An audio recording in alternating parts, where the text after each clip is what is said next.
नमस्कार, आप देख रहे हैं इंडिया न्यूज और आपके साथ मैं अभिषेक पांडे। बुलेटिन की शुरुआत भोपाल से आ रही बड़ी जानकारी से करेंगे, जहां व्यापम पुलिस आरक्षक भर्ती मामले में 5 आरोपियों को सजा हुई है। 7-7 साल की सजा सुनाई गई है। साथ ही साथ 10-10 हजार रुपए का जुर्माना भी लगाया गया है। 3 आरोपियों ने अपने जगह पर दूसरे को परीक्षा में बैठाया था। आरोपियों ने अपने स्थान पर दूसरों को बैठाकर परीक्षा जो है दी थी, पास की थी। मध्य प्रदेश पुलिस आरक्षक भर्ती परीक्षा 2013 द्वितीय में यह फर्जीवाड़ा किया गया था। 3 परीक्षार्थी और 2 प्रतिरूपक को सजा सुनाई गई है। सीबीआई की विशेष कोर्ट ने इन्हें दोषी पाया। तीनों आरोपी परीक्षार्थियों जितेंद्र सिंह सेंगर, सत्येंद्र सिंह सेंगर, केशव सिंह बडेरिया को सजा सुनाने के बाद अनुपस्थित रहने के कारण फरार घोषित तीनों के खिलाफ गिरफ्तारी वारंट भी जारी किया गया है। तो इस पूरे मामले में आपको बता दें कि सजा सुना दी गई है और ये बड़ा फैसला कह सकते हैं सामने आया। जिस तरीके से करीब 10 साल से पूरा मामला जो है चल रहा था, मामले की सुनवाई लगातार चल रही थी और करीब 9 साल के बाद 10वें साल इस पूरे मामले में फैसला सामने आया है। सीबीआई की विशेष अदालत ने यह फैसला सुनाया है। ये बड़ी जानकारी है जो इस बीच सामने आ रही है। तीनों के खिलाफ गिरफ्तारी वारंट भी जारी किए गए हैं। व्यापम पुलिस आरक्षक भर्ती मामले में 5 आरोपियों को सजा सुनाई गई है, जिसमें से 3 आरोपी अनुपस्थित रहे और उनकी अनुपस्थिति को देखते हुए कोर्ट ने इन्हें भगौड़ा साबित किया है और साथ ही साथ कोर्ट ने गिरफ्तारी वारंट जारी किए हैं पुलिस को। तो ये बड़ी जानकारी है जो इस बीच सामने आ रही है। सीबीआई की विशेष कोर्ट ने इन्हें दोषी पाया है।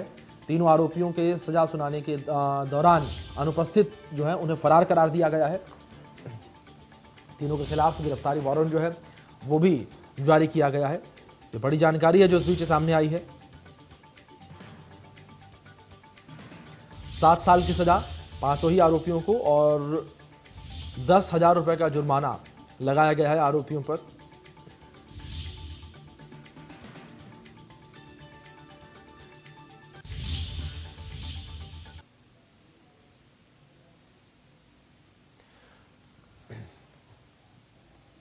तो हमारे सहयोगी कुलभूषण सक्सेना हमारे साथ लाइव जुड़ गए हैं, सीधे उनका रुख कर लेते हैं। कुलभूषण, जानकारी आपसे यहां पर चाहेंगे पूरे मामले को लेकर, किस तरीके से सजा सुनाई गई है और किस तरीके से लगातार डेट्स यानी कि चल रही थी, किस तरीके से सुनवाई जो है चल रही थी सीबीआई की स्पेशल अदालत में। देखिए 2013 का ये पूरा मामला है और 2013 में व्यापम फर्जीवाड़े के अंतर्गत जो मध्य प्रदेश पुलिस आरक्षक भर्ती घोटाला हुआ था और इस घोटाले के अंतर्गत जो परीक्षा आयोजित मध्य प्रदेश व्यापम के द्वारा आयोजित की गई थी, इस परीक्षा में अपने स्थान पे दूसरे परीक्षार्थी को बिठाने के मामले में आज एक बड़ा फैसला जो है सीबीआई की विशेष कोर्ट ने सुनाया है और तकरीबन यहाँ पे 5 आरोपियों को 7 साल की सजा और 10-10 हजार रुपए का जुर्माना जो है लगाया गया है। आरोपियों की अगर बात की जाए तो तीनों परीक्षार्थियों ने अपने स्थान पर दूसरे व्यक्ति को बिठाया था और इस पूरे मामले की जो है जांच पड़ताल की जा रही थी और विशेष टीम के द्वारा लगातार जो है चालान पेश किया गया। जब आरोप सिद्ध होने के बाद आज सीबीआई की विशेष कोर्ट ने 5 आरोपियों को 7 साल की सजा सुनाई। इसके साथ ही अगर आरोपियों की बात की जाए तो जिन आरोपियों ने अपने स्थान पे दूसरे व्यक्ति को बिठाया था, जितेंद्र सिंह सेंगर, सत्येंद्र सिंह सेंगर एवं केशव सिंह बडेरिया जो है इनको दोषी करार दिया गया है और लगातार जो है पुलिस आरक्षक भर्ती मामले पे एक के बाद अब एक फैसले आते हुए नजर आ रहे हैं। अभी कुछ दिन पहले चाहेंगे जो फरार आरोपी हैं उनको लेकर क्या अपडेट्स हैं, उनकी तलाश किस तरीके से की जा रही है, जिनको लेकर वारंट भी गिरफ्तारी के जारी किए गए हैं? देखिए अभी फिलहाल पुलिस आरक्षक भर्ती सहित अन्य जो मामले हैं उस पे जो फरार आरोपी है उनकी तलाश में भी पुलिस जुटी हुई है, लेकिन ज्यादातर व्यापम से संबंधित जो तमाम आरोपी हैं उनकी गिरफ्तारी यहां पर हो चुकी है और अब जो चालान पेश करने की प्रक्रिया के बाद जो सबूत होते हैं, जो एविडेंस होते हैं जिन्हें कोर्ट में सबमिट करना पड़ता है, उन एविडेंसों को जमा करने के बाद तथ्यों के आधार पर और तथ्यों के साथ साथ कोर्ट में जो सुनवाई का सिलसिला होता है उस सिलसिले के बाद जो गवाही दी जाती है उसी आधार पर अब जो है कोर्ट अपना फैसला सुनाने लगी है। इसके पहले भी जो है व्यापम और पुलिस आरक्षक भर्ती घोटाले मामले में आरोपियों को सजा हुई थी और आज भी एक बड़ा फैसला जो है सीबीआई की विशेष कोर्ट ने सुनाया है, जिसमें 3 आरोपियों को 7-7 साल की सजा और 10-10 हजार रुपए का जुर्माना लगाया है। जी, बहुत शुक्रिया कुलभूषण आपका जुड़ने के लिए और इन तमाम जानकारियों के लिए भी। चलिए खबरों में आगे बढ़ते हैं। जानकारी सरगुजा से है। अंबिकापुर के स्पा सेंटर में पुलिस ने दबिश दी है।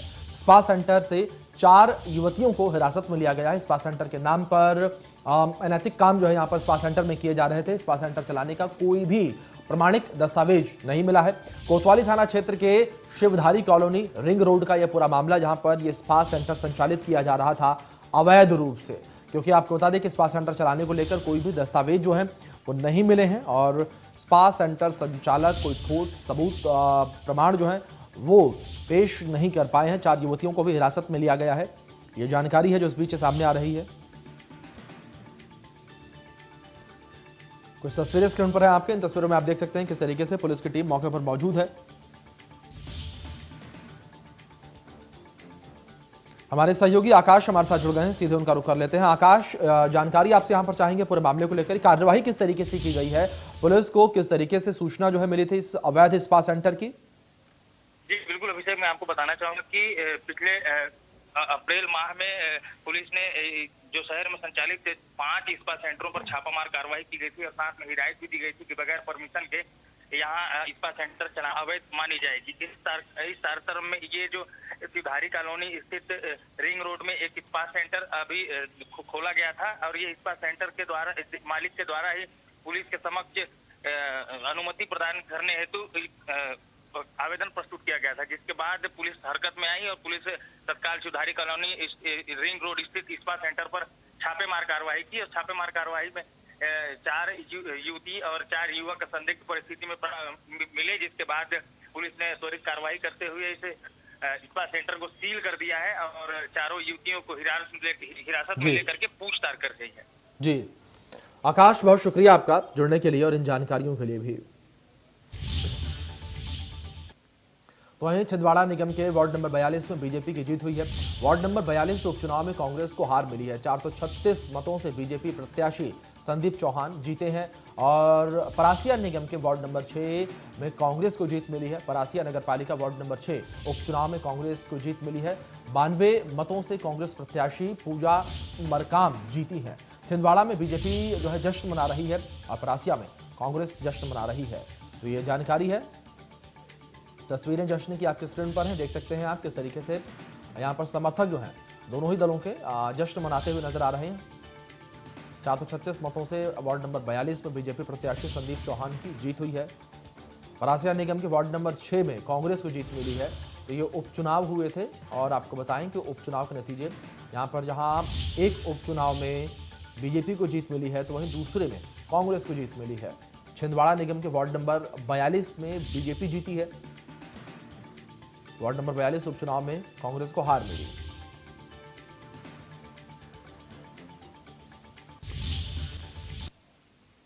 अपडेट भोपाल से, जहां पर पुलिस की सक्रियता से युवक की जान बच गई है। तनाव में आकर आत्महत्या कर रहे युवक को बचाया गया है और आपको बताएं कि बरखेड़ी में युवक आत्महत्या करने जा रहा था। फांसी लगाते समय ही मौके पर पुलिस पहुंच गई। गंभीर अवस्था में युवक को हमीदिया हॉस्पिटल भेजा गया है। युवक पर 4 थानों में 9 मामले दर्ज है। मामले की जांच में जहांगीराबाद की पुलिस जो है जुटी हुई है। ये बड़ी जानकारी है जो आप तक हम पहुंचा रहे हैं। तनाव में आकर आत्महत्या युवक जो है करने जा रहा था और इस बीच आपको बता दें कि पुलिस की ओर से तत्परता दिखाते हुए पुलिस मौके पर पहुंची, युवक को जो है बचाया और हमीदिया अस्पताल में युवक को एडमिट कराया गया है उपचार के लिए। ये जानकारी है जो इस बीच सामने आई है, जहां पर पुलिस की तत्परता ने एक युवक की जान बचाई।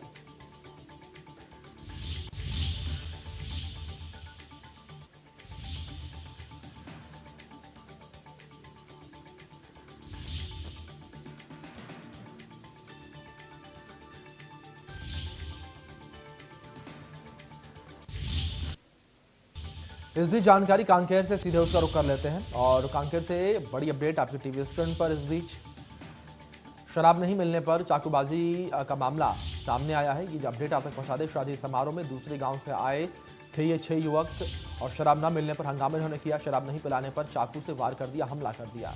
तो चाकू मारने का मामला सामने आया है और सिस्तोड़ थाना क्षेत्र के कस्तूरा गांव की पूरी घटना बताई जा रही है। गुस्साए ग्रामीणों ने 2 युवकों को रस्सी से भी बांध दिया था। यहां पर ये अपडेट आप तक पहुंचा दें। तस्वीरें कुछ स्क्रीन पर हैं आपके। कांकेर से जो सामने आई, शराब नहीं मिलने पर ये चाकूबाजी की घटना सामने आई।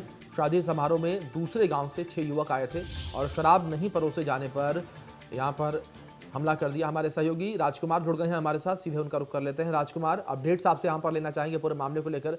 क्या जानकारियां फिलहाल मिल पाई हैं पूरे मामले को लेकर, किस तरीके से इनकी गिरफ्तारी और क्या कुछ कहना है ग्रामीणों का? जी, जी, मैं बताना चाहूँगा जिस तरह से 6 युवक जो है शादी समारोह कार्यक्रम में आए थे और इस दौरान जी शराब नहीं मिलने के कारण जो है वो विवाद कर रहे थे। जिसके बाद जो है जी कई विवाद के बाद चाकूबाजी की घटना को भी अंजाम दिया गया, जिसके बाद ग्रामीण जो है युवाओं को पकड़े और पकड़ने के साथ ही साथ जिसमें से 4 युवक तो भागने में सफल हो गए, लेकिन 2 युवकों को पकड़ करके ग्रामीणों ने अर्धनग्न स्थिति में जो है जमकर पिटाई कर दी।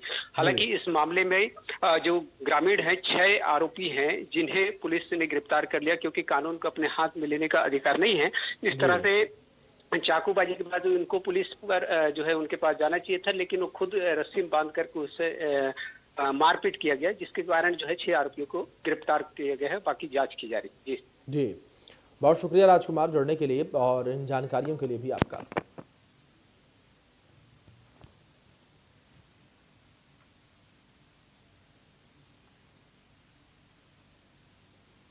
जानकारी मुरैना से है। इस बीच रेत माफियाओं ने ग्रामीणों के घर पर फायरिंग कर दी है। 5 बाइकों पर सवार होकर आए थे 12 रेत माफिया।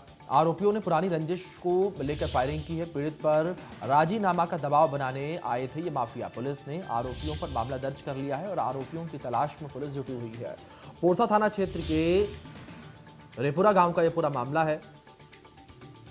तो ये अपडेट आप तक पहुंचा दें जिस तरीके से सामने आई है। पुलिस ने आरोपियों पर मामला दर्ज कर लिया है। पुलिस की ओर से भी पूरे मामले में कार्रवाई जो है की जा रही है। जांच पड़ताल आरोपियों की जारी है।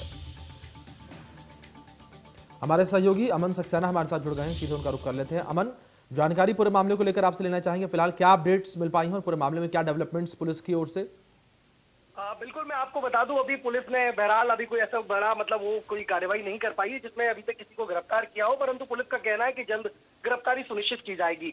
ये कहीं ना कहीं एक बड़ा सवाली निशान पुलिस प्रशासन कानून व्यवस्था पर करता है, क्योंकि रेत माफिया जो पूरी तरीके से सक्रिय है, कभी भी किसी के ऊपर ट्रैक्टर चला देता है, कभी किसी को मार देता है, कभी फायरिंग जैसी घटनाओं को अंजाम देता है। तो ये कोई पहली घटना नहीं है, पूर्व में भी इस प्रकार की घटना हो चुकी है। तो कहीं ना कहीं पुलिस प्रशासन को ये सुनिश्चित करना होगा कि आखिरकार कब तक जो कार्रवाई है वो की जा सकती है, क्योंकि फरियादी जो पक्ष है वह बार बार गुहार लगा रहा है और कह रहा है कि हमारी जान को खतरा है, क्योंकि पूरी फिल्मी अंदाज में इन्होंने जो मोटरसाइकिलों पर सवार होकर दर्जनों लोग आए थे, उन्होंने फायरिंग की घटना को अंजाम दिया था। जी जी, बहुत शुक्रिया आपका जुड़ने के लिए और जानकारियों के लिए भी।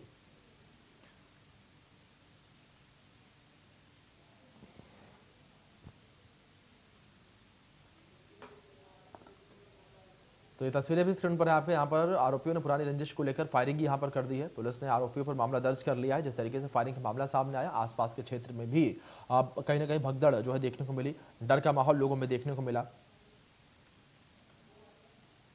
5 बाइक सवार आए थे जहां पर उन्होंने फायरिंग की है।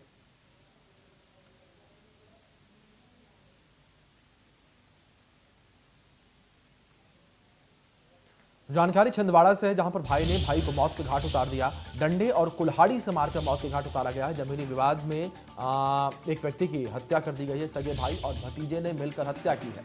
छिंदवाड़ा के जुन्नारदेव थाना क्षेत्र की घटना है। मामला दर्ज करके जांच में पुलिस जुटी हुई है। पूरे मामले की जांच पड़ताल की जा रही है। तो यह अपडेट है जो इस बीच सामने आई है, जहां पर सगे भाई और भतीजों ने मिलकर हत्या की वारदात को अंजाम दिया है। छिंदवाड़ा के जुन्नारदेव थाना क्षेत्र की यह पूरी घटना है। अपडेट आप तक हम पहुंचा रहे हैं जो इस बीच सामने आई है। छिंदवाड़ा से जानकारी सामने आई, भाई ने ही भाई को मौत के घाट उतार दिया है। तो यहाँ पर रिश्तों को शर्मसार कर देने वाला यह मामला जिस तरीके से सामने आया, जहां भाई ने ही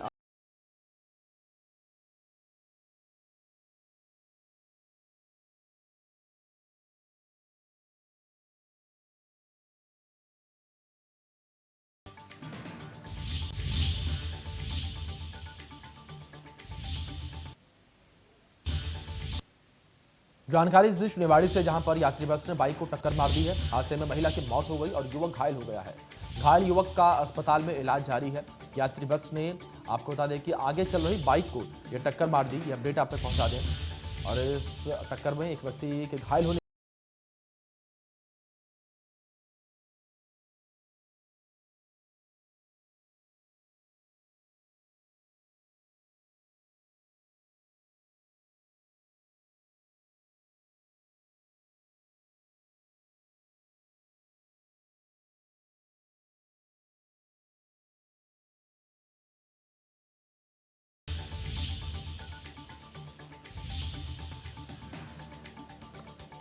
तो यात्री बस ने बाइक को टक्कर मार दी और इस टक्कर में एक महिला की मौत हो गई है। ये जानकारी आपसे पहुंचा दी। महिला की मौत का मामला जिस तरीके से ये सामने आया, जानकारी इस बीच नरसिंहपुर से है, जहां पर बस और ट्रक में जोरदार टक्कर हो गई है। हादसे में बस सवार 2 लोगों की मौत हो गई। 10 लोग घायल बताए जा रहे हैं। घायलों का इलाज जिला अस्पताल में जारी है।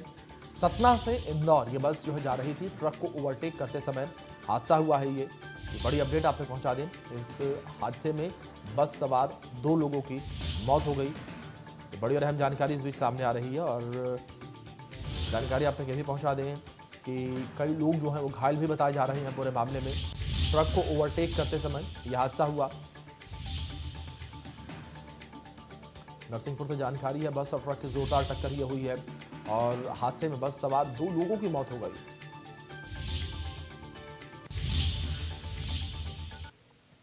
अब बात चक्रवाती तूफान बिपरजॉय को लेकर करते हैं। बिपरजॉय का असर मध्य प्रदेश में भी देखने को मिला।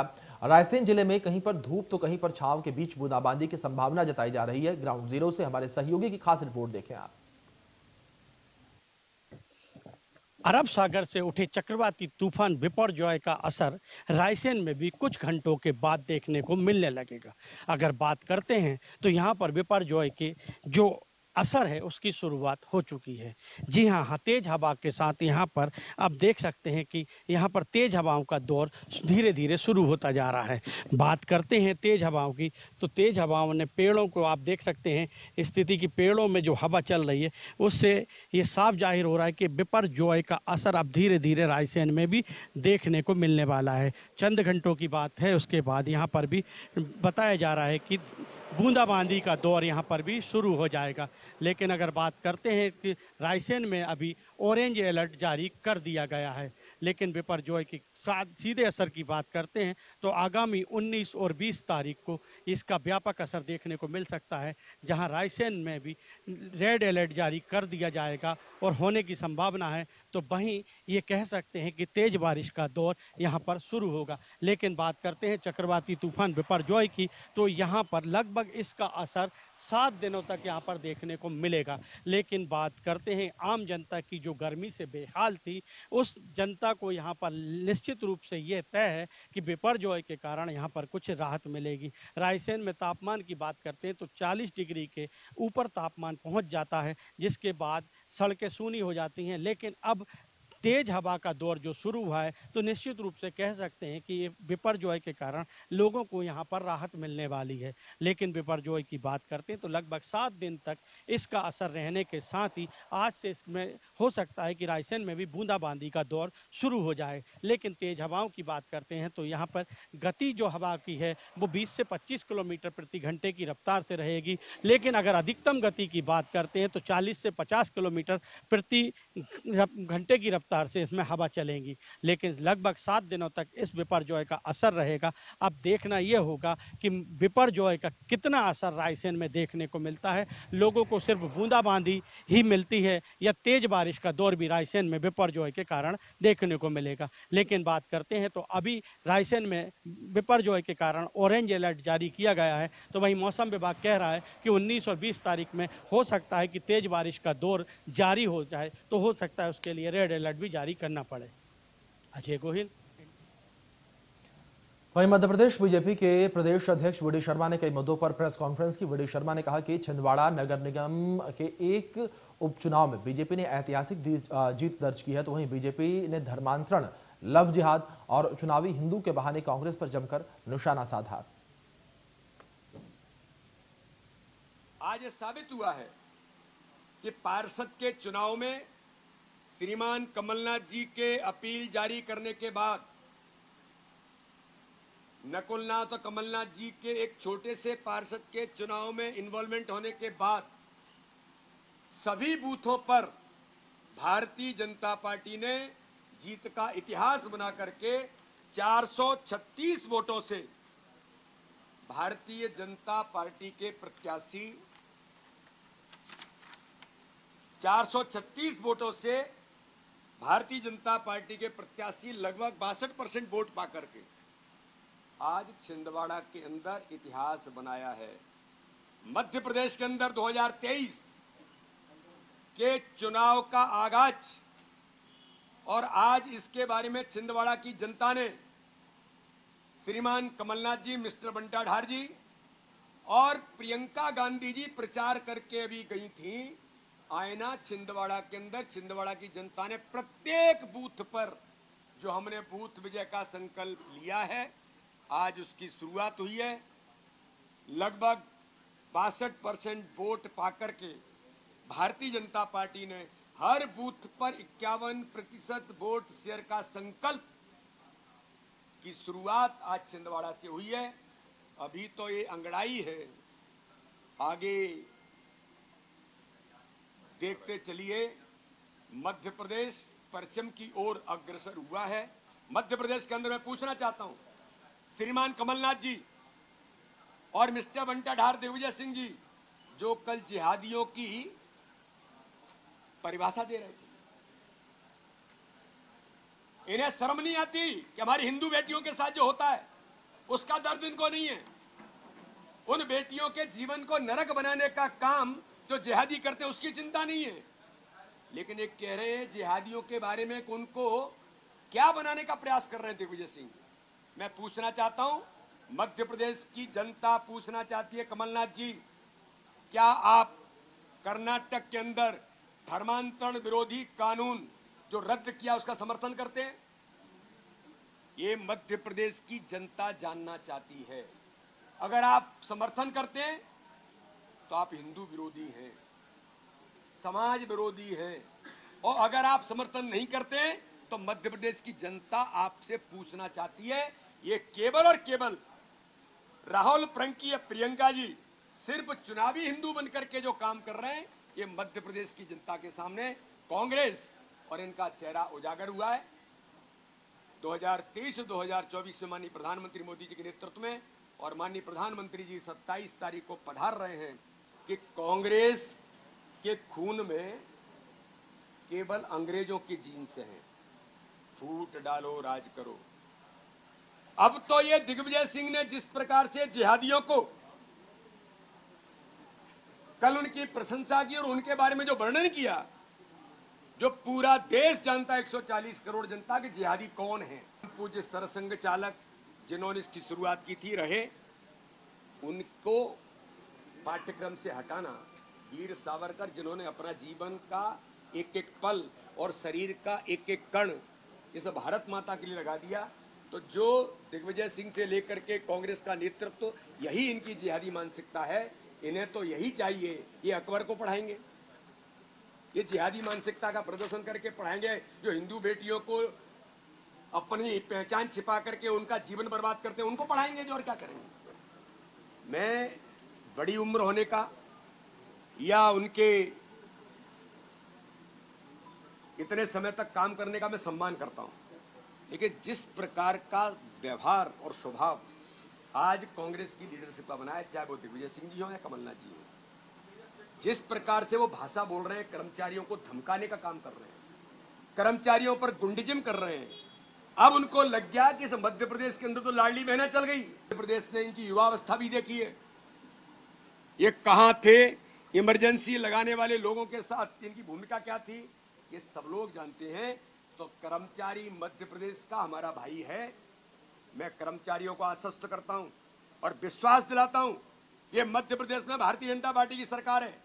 आप चिंता मत करिए, ऐसे धमकियां और इस प्रकार के गुंडिज्म से आपके साथ हम खड़े हैं, इनको ठीक से जवाब देने का काम करेंगे। कोई कर्मचारी इनसे डरने की जरूरत नहीं है। ये केवल प्रेशर टैक्टिक्स अपनाने का काम कांग्रेस की लीडरशिप, चाहे दिग्विजय सिंह और कमलनाथ। चलिए फिलहाल इस बुलेटिन में इतना ही। आप बने रहे इंडिया न्यूज के साथ।